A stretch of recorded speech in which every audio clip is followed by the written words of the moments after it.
Moving on to number 5, this one is one we all know. It's probably a lot of people's most underrated horror film, and it is Halloween 3. Now, Halloween 3, it gets talked about a lot, but it is an underrated, horror film. But I gotta say now, and over the past few years, I've seen a ton of people talk about how much they like this one. Me, I've always liked it. This was the first in the Halloween series that I actually seen, and I found it to be such a cool movie when I was a kid. I really didn't understand what was going on. All I know is when the kid's face melted and stuff, that just really was creepy to me, and I thought it was really cool that they killed a kid, because you barely ever see that stuff. And but I have seen a lot of people gravitate towards this one a little bit more. I've heard it argued that if this wasn't part of the Halloween series, if it was just called Season of the Witch, it would be respected a lot more. But I've also heard other people argue that if it wasn't part of the Halloween series, nobody would even know about it. It would be just a bad movie that everybody forgot about. I'm not sure. I think this film could have stood on its own without the Halloween name, and I think it would have been. I think it's a great movie. It's a weird movie. It has a lot of atmosphere.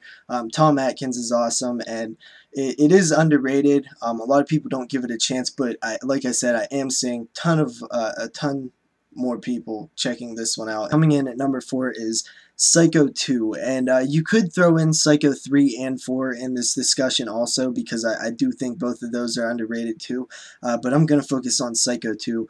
Psycho 2 was a sequel that came out 20 plus years after the original Alfred Hitchcock classic film, and the original Psycho is a great movie, and it's one of the best horror films ever made. It's in my top 5. But Psycho 2, for being a film, a direct sequel to that film 20 plus years later, and not feeling forced and feeling like an actual continuation of the story, it doesn't really break any of the rules that the original set. Everything feels the same. It really does feel like just a continuation of the story, and it's so hard to accomplish something like that and make it feel natural, that I just think this film doesn't get the credit that it deserves. I think it's the most amazing sequel ever made. It's such a great film, and it's such a great sequel. It does exactly what a sequel is supposed to do. It expands on the original material without destroying what the original one was, and you know it, the story works. It feels right, and I love that film. Psycho 2 is definitely underrated in my opinion. So is 3 and 4, but 3 kind of took more of it felt like it was influenced a bit more by 80s slashers, and it kind of went away from the original Psycho series a bit, but I still think it's great. Alright, moving on. Coming in at number 3 is The People Under the Stairs. You hear everybody talk about Wes Craven's films, and this one doesn't seem to get mentioned with some of his best films, and I think this is one of his best films. Uh, the People Under the Stairs to me is a great movie. It, I think the one thing that hurts it is just how ridiculous it is with but I kind of like that at the same time. Just how many like passageways and stuff are through the house. It seems very unrealistic, but there's real moments of terror in this film with child abuse, and there's definitely some social commentary in this movie, and I just think it's one of a good effort by Wes Craven that not many people recognize. It's one of my favorite horror films, probably, and it's one of my favorite Wes Craven films, and I just wish people would talk about this one a bit more. I know Moods is a big supporter of The People Under the Stairs, and I've met a few other people on here as well, so People Under the Stairs is a great one.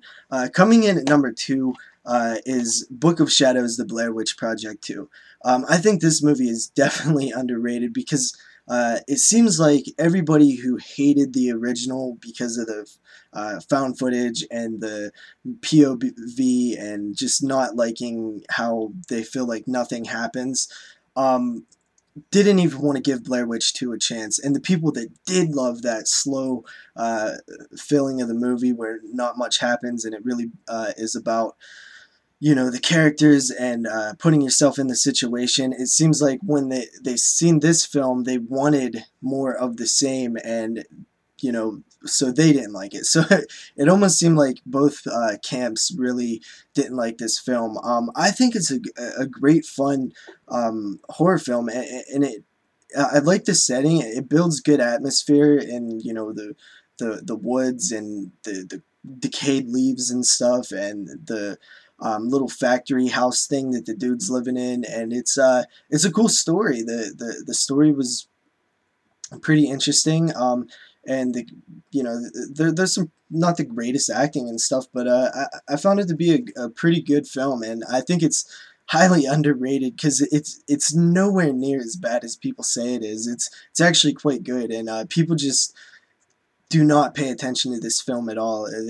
They really just not many people even care that it exists, and I love Blair Witch too. So that's number two, and my number one most underrated film, I think, in my opinion, is Pumpkinhead. And I've talked about this one to death, so I'm not going to go into it too much. But this is one of my favorite horror films, and I seriously don't hear very many people talk about it, and I definitely don't hear people say that it's one of their favorites. The atmosphere in this film is some of the best I've ever seen.